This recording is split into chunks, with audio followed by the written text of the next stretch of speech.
Technology द्वारा बस यूं चुटकियों में हल हो जाता है। लेकिन एक टेक्नोलॉजी ऐसी है जो हमारे पास तब से मौजूद है जब से सृष्टि का निर्माण हुआ था। ये टेक्नोलॉजी आज भी वर्ल्ड की सबसे एडवांस्ड टेक्नोलॉजी है और इस अद्भुत टेक्नोलॉजी का नाम है मां। देवियों और सज्जनों, मां दुनिया की वो टेक्नोलॉजी है जिसका न तो कोई विकल्प हुआ है और ना ही कोई विकल्प हो सकता है। ऐसी कोई भी समस्या नहीं है जिसका समाधान उनके पास ना हो। ऐसा कोई समय नहीं जो उनके पास हमारे लिए ना हो। उनका कनेक्शन किसी बैटरी या तार से नहीं होता, उनका कनेक्शन दिल से होता है।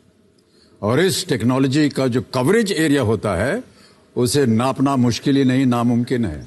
मां की जो सबसे खास बात होती है वो है उनका स्नेह भरा स्पर्श। इस स्पर्श की आज तक न तो कोई तकनीकी बराबरी हो पाई है और न हो पाएगी।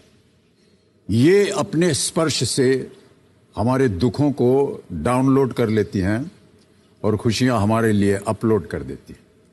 शायद इसीलिए कंप्यूटर जैसी मशीन को भी चलाने के लिए एक मां यानी मदरबोर्ड की जरूरत पड़ती है। बहुत बहुत धन्यवाद।